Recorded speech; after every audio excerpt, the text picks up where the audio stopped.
ನೀವು ಮೊದಲೇ ಬಾರಿ ನಮ್ಮ ಚಾನಲ್ನ ನೋಡ್ತಾ ಇದ್ದರೆ ಹಾಯ್, ನಾನು ರೂಪಾ.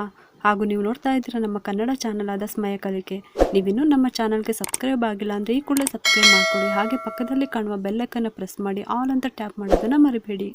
ಇವತ್ತಿನ ವಿಡಿಯೋದಲ್ಲಿ ಚೈತ್ರ ನವರಾತ್ರಿ ಬಗ್ಗೆ ತಿಳಿಸ್ತಾ ಇದ್ದೀನಿ. ಚೈತ್ರ ನವರಾತ್ರಿ ಯಾವಾಗ ಶುರು ಆಗುತ್ತೆ, ಯಾವಾಗ ಮುಕ್ತಾಯ ಆಗುತ್ತೆ, ಮತ್ತು ಈ 9 ದಿನದ ಚೈತ್ರ ನವರಾತ್ರಿನಲ್ಲಿ ಯಾವ ರೀತಿ ನಾವು ಪೂಜೆ ಮಾಡಬೇಕು. ಇನ್ನು ಈ ಒಂದು ಪತ್ರೆನ ಇಟ್ಬಿಟ್ಟು ಪೂಜೆ ಮಾಡೋದ್ರಿಂದ ನಮ್ಮ ಎಲ್ಲ ಇಷ್ಟಾರ್ಥಗಳು ಸಿದ್ಧಿ ಆಗುತ್ತೆ. ಎಂಥದ್ದೇ ಕಠಿಣವಾದ ಕಷ್ಟಕರವಾದ ಬೇಡಿಕೆಗಳಿದ್ರೂ ಕೂಡ ಈಡೇರುವಂಥ ವರ ಕೊಡುವಂಥ ಪತ್ರೆ ಇದು. ಬನ್ನಿ ಇವಾಗ ಎಲ್ಲ ಮಾಹಿತಿನ ಇವಾಗ ತಿಳ್ಕೊಳ್ಳೋಣ. ಇದೇ 19ನೇ ತಾರೀಕು ಗುರುವಾರ ನಮಗೆ ಅಮಾವಾಸ್ಯೆ ಕೂಡ ಇರುತ್ತೆ, ಯುಗಾದಿ ಹಬ್ಬ ಕೂಡ ಇರುತ್ತೆ. ಅಂದರೆ ಈ ದಿನ ಉತ್ತರ ಭಾರತದ ಕಡೆ ಚೈತ್ರ ನವರಾತ್ರಿಯನ್ನು ಆಚರಣೆ ಮಾಡ್ತಾರೆ. ನಾವು ಇಲ್ಲಿ ದಕ್ಷಿಣ ಭಾರತದಲ್ಲಿ ಶರದ್ ನವರಾತ್ರಿಯನ್ನು ಆಚರಣೆ ಮಾಡ್ತಿದ್ದೀವಿ. ಇದು ನಿಮಗೂ ಕೂಡ ಗೊತ್ತಿರುತ್ತೆ. ನಾವು ದಸರಾ ಹಬ್ಬದಲ್ಲೆಲ್ಲ ಆಚರಣೆ ಮಾಡ್ತೀವಲ್ವಾ, ಅದು ನಾವು ಅದನ್ನು ಶರದ್ ನವರಾತ್ರಿ ಆಚರಣೆ ಮಾಡ್ತೀವಿ. ಆದರೆ ಉತ್ತರ ಭಾರತದ ಕಡೆ ಈ ಚೈತ್ರ ಮಾಸದಲ್ಲಿ ಚೈತ್ರ ನವರಾತ್ರಿ ಅಂತ ಹೇಳಿಬಿಟ್ಟು ಆಚರಣೆಯನ್ನು ಮಾಡ್ತಾರೆ. ಚೈತ್ರ ನವರಾತ್ರಿಯನ್ನು ಆಚರಣೆ ಮಾಡೋರು ಕೂಡ ಇದೇ ಮಾರ್ಚ್ 19ನೇ ತಾರೀಕು ಅಂದರೆ ಇವತ್ತಿನ ದಿನ ಗುರುವಾರ ದಿನ ಶುರು ಆಗಿ 27ನೇ ತಾರೀಕು ತನಕ ಆಚರಣೆಯನ್ನು ಮಾಡಬೇಕು. ಇನ್ನು ಕೊನೆ ದಿನ ಶ್ರೀರಾಮನವಮಿ ಕೂಡ ಇರುತ್ತೆ. ಆ ದಿನಕ್ಕೆ ಮುಕ್ತಾಯ ಆಗುತ್ತೆ. ಇವತ್ತು ಗುರುವಾರ ಬೆಳಗ್ಗೆ 6:52 ನಂತರ ಘಟಸ್ಥಾಪನೆಯನ್ನು ಮಾಡಿರ್ತೀರ, ಅಂದರೆ ಕಳಶವನ್ನು ಸ್ಥಾಪನೆ ಮಾಡಿರ್ತೀರ. ಅಮಾವಾಸ್ಯೆ ಮುಗ್ದಿರುತ್ತೆ, ಹಾಗಾಗಿ ಬೆಳಗ್ಗೆ 6:52 ನಂತರ 7:40 ಒಳಗಾಗಿ ಬೆಳಗ್ಗೆ ಘಟಸ್ಥಾಪನೆ ಮಾಡಿರ್ತೀರ.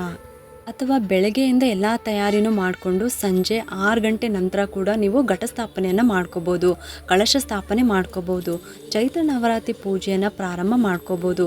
ಇನ್ನು ಈ ಸಲದ 2026ರ ಚೈತ್ರ ನವರಾತ್ರಿಯ ಬಣ್ಣಗಳು ಯಾವ್ಯಾವುದು ಅಂತಲೂ ಕೂಡ ತಿಳ್ಕೊಳ್ಳೋಣ. ಮೊದಲನೇ ದಿನ ಇವತ್ತಿನ ದಿನ ಗುರುವಾರ ಶೈಲಪುತ್ರಿಯ ಆರಾಧನೆ ಮಾಡ್ತೀವಿ. ಆ ದಿನ ಹಳದಿ ಬಣ್ಣದ ಬಟ್ಟೆನ ಧರಿಸ್ಬೇಕು. ಎರಡನೇ ದಿನ ಮಾರ್ಚ್ 20ನೇ ತಾರೀಕು ಬ್ರಹ್ಮಚಾರಿಣಿ ದೇವಿಯನ್ನು ಆರಾಧನೆ ಮಾಡಲಾಗುತ್ತೆ. ಆ ದಿನ ಹಸಿರು ಬಣ್ಣದ ಬಟ್ಟೆನ ಧರಿಸ್ಬೇಕು. ಮೂರನೇ ದಿನ ಮಾರ್ಚ್ 21ನೇ ತಾರೀಕು ಚಂದ್ರಘಂಟಾ ದೇವಿ ಆರಾಧನೆ ಮಾಡಲಾಗುತ್ತೆ. ಆ ದಿನ ಗ್ರೇ ಕಲರು. ನಾಲ್ಕನೇ ದಿನ ಮಾರ್ಚ್ 22ನೇ ತಾರೀಕು ಕೂಷ್ಮಾಂಡ ದೇವಿಯನ್ನು ಆರಾಧಿಸಲಾಗುತ್ತೆ. ಆ ದಿನ ಆರೆಂಜ್ ಕಲರು. ಐದನೇ ದಿನ ಮಾರ್ಚ್ 25ನೇ ತಾರೀಕು ಸ್ಕಂದಮಾತೆ ಪೂಜೆಯನ್ನು ಮಾಡಲಾಗುತ್ತೆ. ಆ ದಿನ ಬಿಳಿ ಬಣ್ಣದ ಬಟ್ಟೆನ ಧರಿಸ್ಬೇಕು. ಇನ್ನು ಆರನೇ ದಿನ ಮಾರ್ಚ್ 24ನೇ ತಾರೀಕು ಕಾತ್ಯಾಯಿನಿ ದೇವಿಯ ಪೂಜೆ ಇರುತ್ತೆ. ಆ ದಿನ ಕೆಂಪು ಬಣ್ಣದ ಬಟ್ಟೆನ ಧರಿಸ್ಬೇಕು.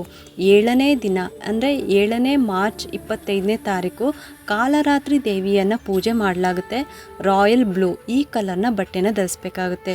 ಇನ್ನು 8ನೇ ದಿನ ಮಾರ್ಚ್ 26ನೇ ತಾರೀಕು ಮಹಾಗೌರಿ ಆರಾಧನೆ ಇರುತ್ತೆ. ಈ ದಿನ ಪಿಂಕ್ ಕಲರ್ ಧರಿಸ್ಬೇಕು. ಇನ್ನು ಮಾರ್ಚ್ 27ನೇ ತಾರೀಕು ಕೊನೆ ದಿನ ಅಂದರೆ 9ನೇ ದಿನ ಸಿದ್ಧಿದಾತ್ರಿ ದೇವಿಯನ್ನು ಕೊನೆ ದಿನ ಆಚರಿಸಲಾಗುತ್ತೆ. ಈ ದಿನ ಶ್ರೀರಾಮ ನವಮಿ ಕೂಡ ಇರುತ್ತೆ. ಈ ದಿನ ನೇರಳೆ ಬಣ್ಣದ ಬಟ್ಟೆನ ಧರಿಸ್ಬೇಕಾಗುತ್ತೆ. ನಾವು ಹೇಗೆ ಶರದ್ ನವರಾತ್ರಿನ ಆಚರಿಸ್ತೀವೋ ಅದೇ ರೀತಿಯೇ ನಾವು 9 ದುರ್ಗೆಯರನ್ನು ಆರಾಧನೆ ಮಾಡ್ತಾರೆ. ಶುಕ್ರವಾರ ಸಂಜೆ ಆರತಿ ಮಾಡಿ ಕಳಶವನ್ನು ಕದಲಿಸ್ಬಿಟ್ಟು ಶನಿವಾರ ವಿಸರ್ಜನೆಯನ್ನು ಮಾಡ್ಕೋಬೋದು.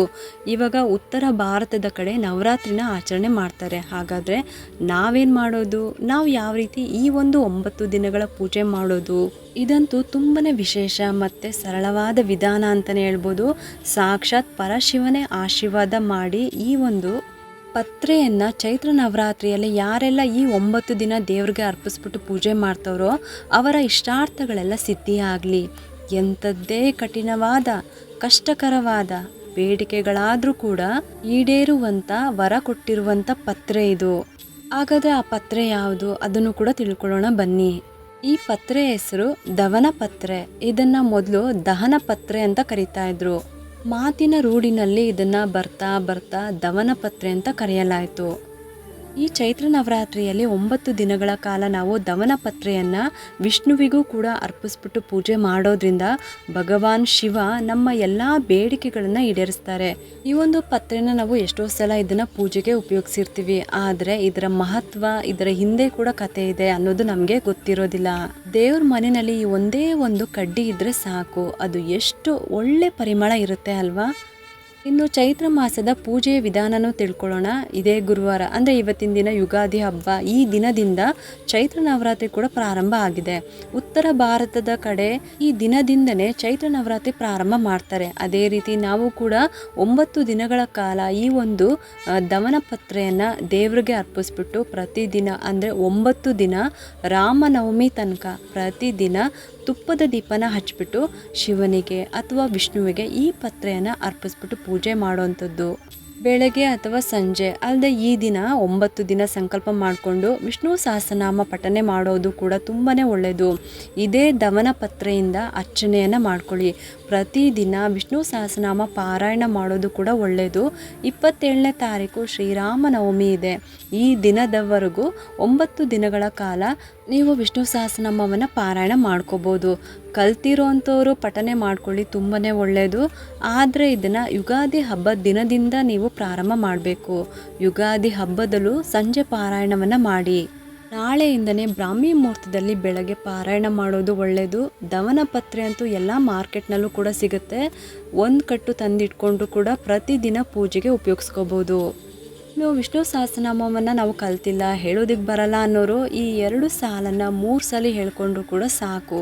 ನೀವು 3 ಸಲ ವಿಷ್ಣು ಸಹಸ್ರನಾಮವನ್ನು ಪಾರಾಯಣ ಮಾಡಿದಂತಹ ಫಲ ನಿಮಗೆ ಸಿಗುತ್ತೆ. ಆ ಸಾಲುಗಳು ಈ ರೀತಿ ಇದೆ. ಶ್ರೀರಾಮ ರಾಮ ರಾಮೇತಿ ರಮೇ ರಾಮೇ ಮನೋರಮೆ ಸಹಸ್ರನಾಮ ತತ್ತುಲ್ಯಂ ರಾಮನಾಮ ವರಾನನೆ. ಈ ಸಾಲುಗಳನ್ನು ಹೇಳ್ಕೊಂಡು ನೀವು ಪ್ರತಿದಿನ ಪಾರಾಯಣ ಮಾಡ್ಕೋಬೋದು. ಇನ್ನು ಪ್ರತಿದಿನ ತಲೆ ಸ್ನಾನ ಮಾಡಬೇಕು ಅಂತ ಏನೂ ಇಲ್ಲ.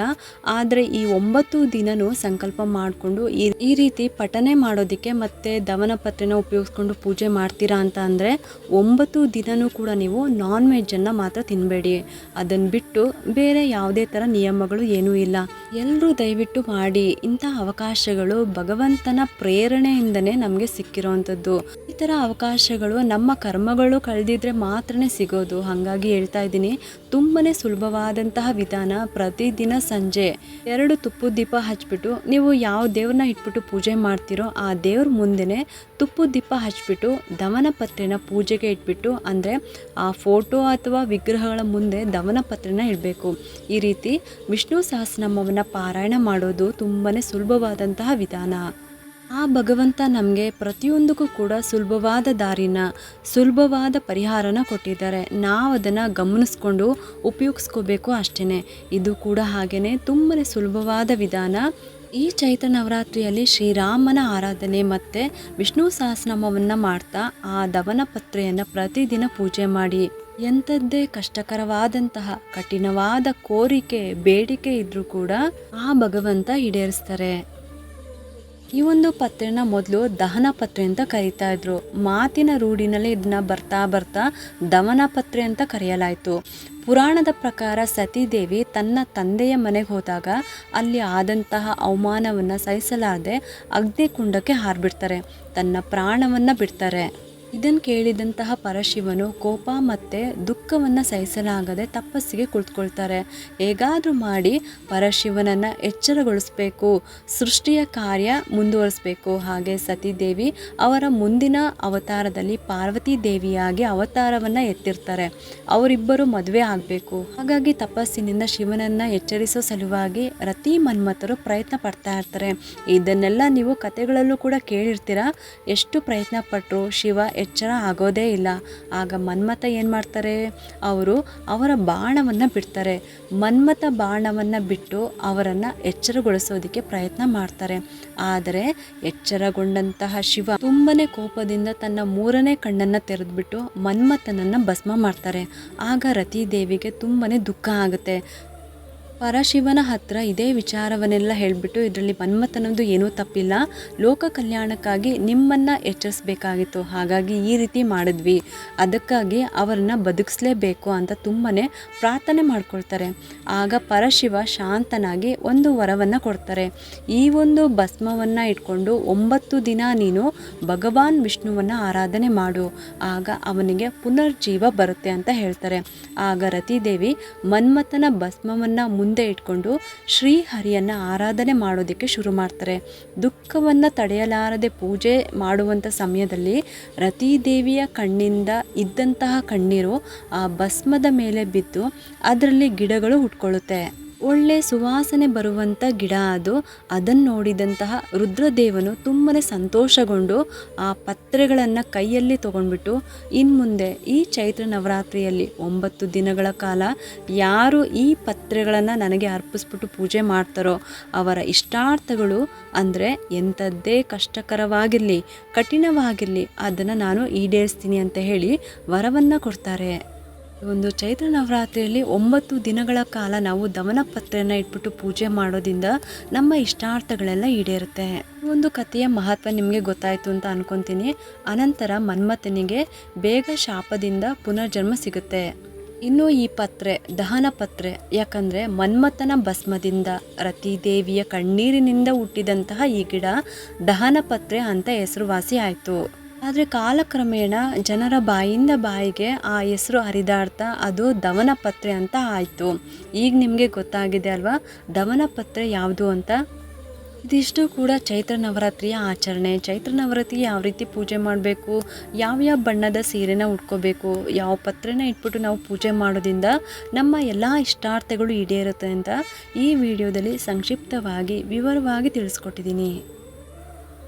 ಈ ಒಂದು ಉಪಯುಕ್ತ ಮಾಹಿತಿ ನಿಮ್ಗೆ ಇಷ್ಟ ಆಗಿದೆ ಅಂತ ನಾನು ಭಾವಿಸ್ತಾ ಈ ವಿಡಿಯೋನ ಮುಗಿಸ್ತಾ ಇದ್ದೀನಿ. ಈ ವಿಡಿಯೋ ಏನಾದರೂ ನಿಮ್ಗೆ ಇಷ್ಟ ಆಗಿದ್ದರೆ ಒಂದು ಲೈಕ್ ಮಾಡಿ, ಶೇರ್ ಮಾಡಿ ಮತ್ತು ಸಬ್ಸ್ಕ್ರೈಬ್ ಮಾಡಲು ಮರಿಬೇಡಿ. ಯಾಕಂದರೆ ನೀವು ಮಾಡೋ ಒಂದು ಸಬ್ಸ್ಕ್ರೈಬಿಂದ ನಮ್ಮಂತಹ ಸಣ್ಣ ಸಣ್ಣ ಚಾನಲ್ಸ್ಗೆ ಒಂದು ಸಪೋರ್ಟ್ ಮಾಡ್ದಂಗೆ ಆಗುತ್ತೆ. ಮತ್ತೆ ಸಿಗ್ತೀನಿ ಮುಂದಿನ ಹೊಸ ವಿಡಿಯೋದೊಂದಿಗೆ ಅಂತ ಹೇಳ್ತಾ ಈ ವಿಡಿಯೋನ ಮುಗಿಸ್ತಾ ಇದ್ದೀನಿ. ಸರ್ವೇ ಜನ ಸುಖಿನೋ ಭವಂತು.